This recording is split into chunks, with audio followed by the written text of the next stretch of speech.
What is up, guys? BK Voiceover here, and welcome one and all Seahawks fans of all ages to my mock draft 2.0. So the last mock draft I did was pre-combine. It was right after, there was part of my off-season scenario series where I predicted like cuts, trades, free agency signings, free agency non-signings, things like that to get a potential initial mock draft for the Seahawks. And now that we've completed the combine, most of the pro days, most or the big parts of free agency, I feel like we can go ahead and kind of have a pretty decent idea of what Seattle is going to be aiming to do in the draft. So this will be a 7-round mock draft. We're going to be using the NFL mock draft database's mock draft simulator today, not PFF. Unfortunately, PFF's mock draft simulator does not allow you to do more than 3 rounds in their mock draft simulator unless you pay for their subscription, which I'm not going to do right now. So we are going to go ahead and get started. Unfortunately, some of the selections in this specific mock draft simulator and other free ones are kind of wonky. So there might be some weird players that are available in places where they absolutely shouldn't be. So without further ado, we'll go ahead and get started. Okay, so the top 2 I could kind of see happening. Anthony Richardson has been getting some first overall hype, but I do not see Tyree Wilson and Devon Witherspoon. I could maybe see Tyree here at 3, but Devon Witherspoon at 4 makes no sense. And because of that, we have CJ Stroud, in my opinion, the best quarterback in the draft, and CJ Stroud available at 5. That is a no-brainer. I'm running. If CJ Stroud is there at 5, I am running that card up there. And he's going to be my franchise quarterback, and Geno can be moved after a year. So pretty cleanly after a year. Alrighty, so let's kind of take a gander at the last 15 or so picks. So Christian Gonzalez went right after us, followed by Paris Johnson, Jalen Carter, Peter Skoronski, Joey Porter. All those picks make sense. JSN to the Titans makes sense. Quentin Johnston. Osiris Torrance to the Jets at 13 doesn't really make a whole heck of a lot of sense. Broderick Jones at 14 does make a lot of sense because they have a tackle problem bad out there in New England. Van Ness at 15 is a little rich. Look, I'm an Iowa fan, and I think that Van Ness is a late first rounder, and I think a late first rounder, early second rounder. I don't think he's as good as everybody thinks, or as a lot of draft pundits think. Deonte Banks at 16, I get it. The top 3 corners are off the board, and you have a massive hole after William Jackson flamed out. So I guess that makes sense. And the top 3 tackles are off the board here.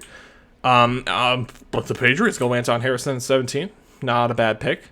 Maybe a little rich, but not a bad pick. Nolan Smith at 18 and Miles Murphy. So a lot of the top edge rushers are off the board. Miles Murphy's gone. Nolan Smith's gone. Will Anderson's gone. Lucas Van Ness is gone, so could be some interesting options. We already took a quarterback, so by some luck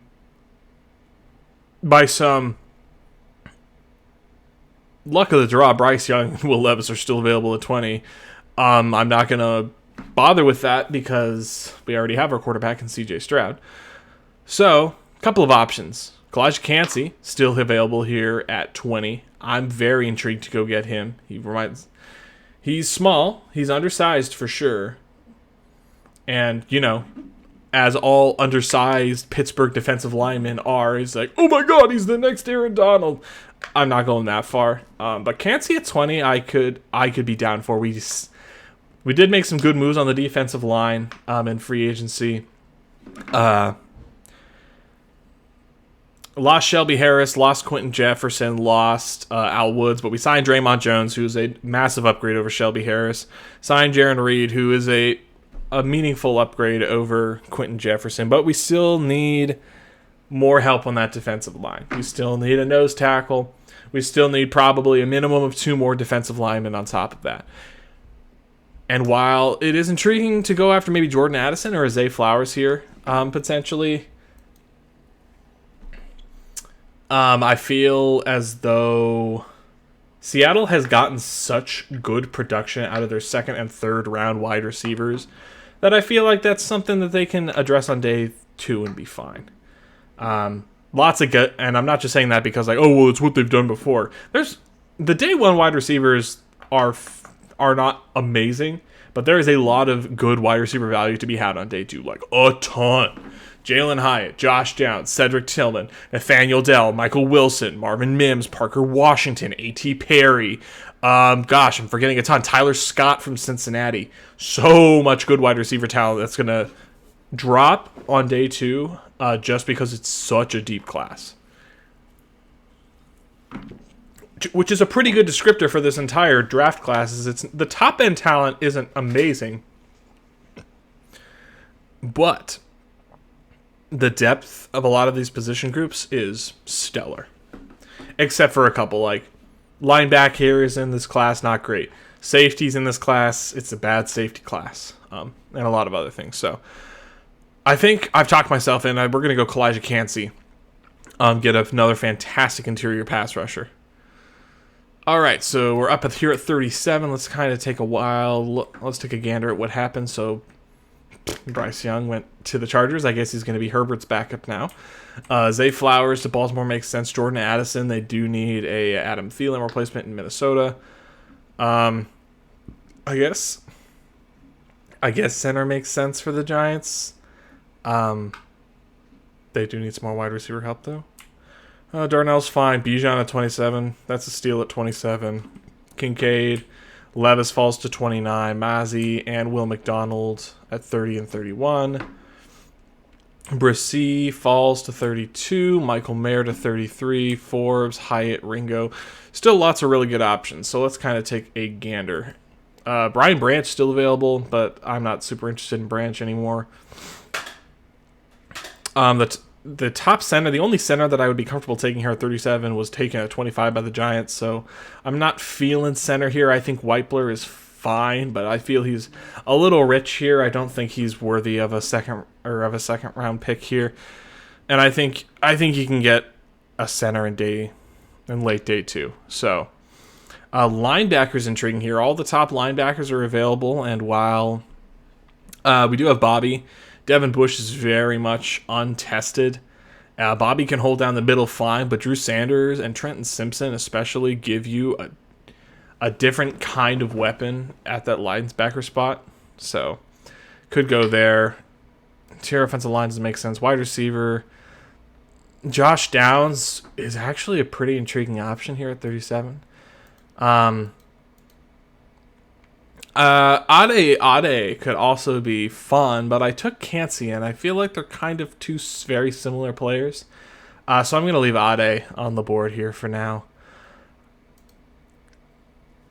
I think I'm going to go with the player that has some of the highest potential, I think, in this system.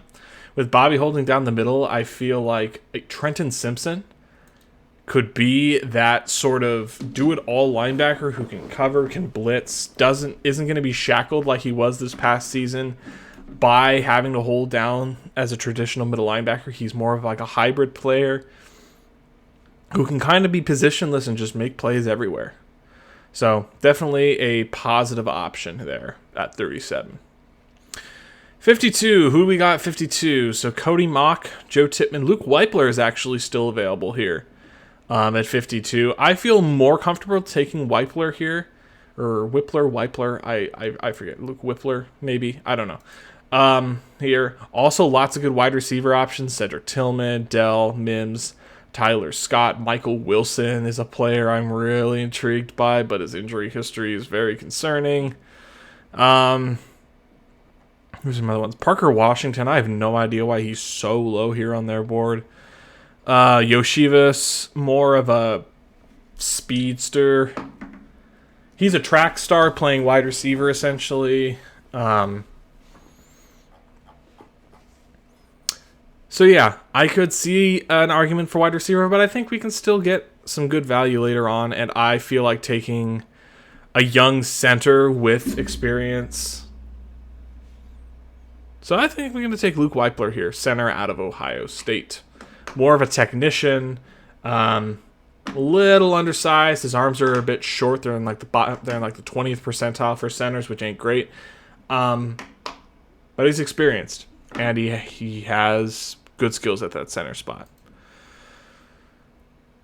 Alrighty. Pick 83. Julius Brents is still available at 83. Deion Henley's also available, but I already took a linebacker. Julius Brents kind of blew up the combine, blew up his pro day. Had a fantastic Senior Bowl.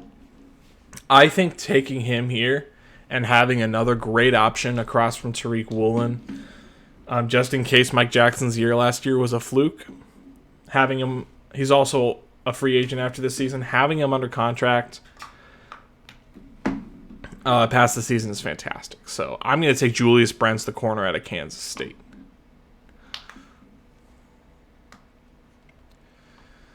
Alrighty. Now we're into day 3, so I'm going to kind of rush through these a little bit. Now, I wasn't 100% on top of taking Michael Wilson at 83, but he's still available here at 123, so I'm going to jump all over that. Blew up the Senior Bowl, had a good combine and pro day, and he has Doug Baldwin's seal of approval, so who am I to say anything bad about Michael Wilson? And we have also been blessed because 151, we desperately need some more running back help. Roschon Johnson is available here at 151. I think this is a no-brainer. He's Bijan Robinson. He's 80% of Bijan Robinson. And he's more of a power rusher. Like Kenneth Walker is more agile. DJ Dallas is more of a receiving back. Roschon Johnson is a Chris Carson type back. He will just bowl people over. And in the fact that he's available at 151, he's a steal at 151. All right, so one of the things we do need, though, is we need another nose tackle. We need more defensive line depth, especially. Moro Ojomo is here. I feel like this is way too low. I feel like he's a day 2 pick, especially.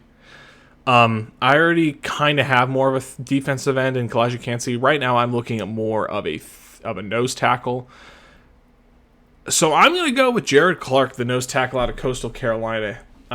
Productive, big, powerful guy at that Coastal Carolina program. There are some concerns about his injury history, but I feel like he is a solid option there for this defensive line. I think he'll turn some heads. Maybe not his rookie season, but I think he will be a good fit in this defense. All right, so recap. We took C.J. Stroud. We have 2 defensive linemen, a nose tackle, and a defensive end. We took a linebacker, a corner, a wide receiver, a running back, and a center.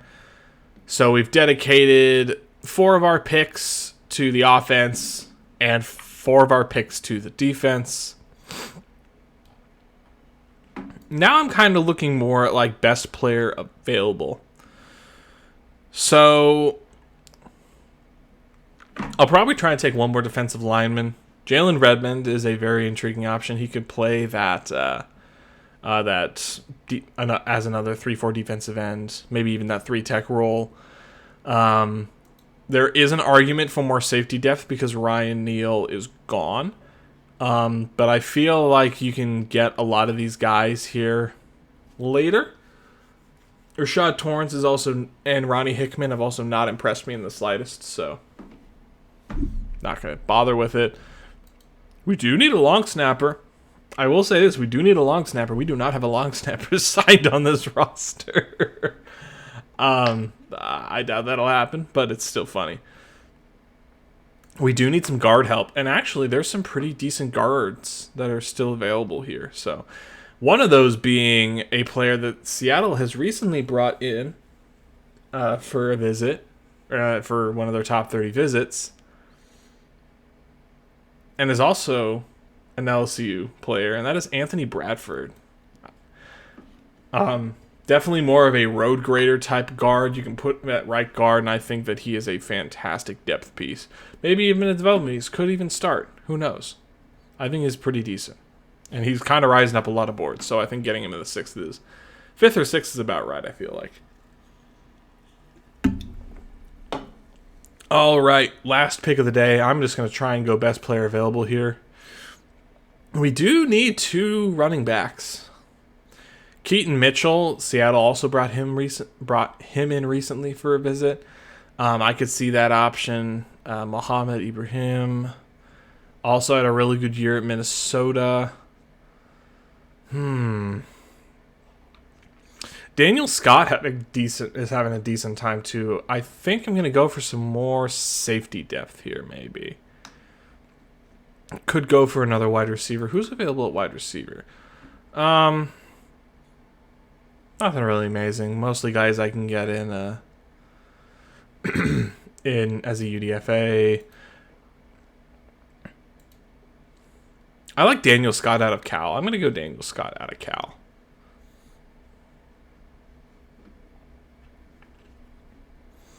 All right, and that concludes our mock draft 2.0. So just a quick recap.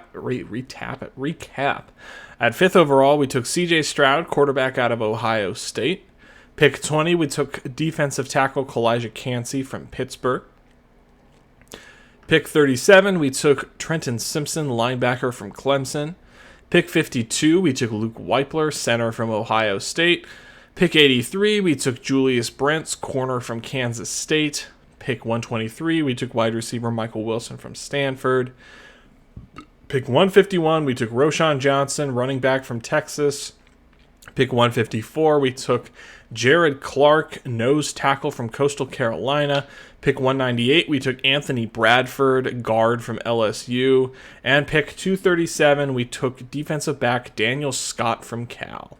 And just like that, that will conclude our mock draft 2.0. So once again, thank you guys so much for watching today. You guys are awesome. If you like the video, you like the draft, be sure to hit the like and subscribe for more off-season Seahawks content. If you think my draft was terrible, feel free to drop down who you guys would have picked in the comments down below.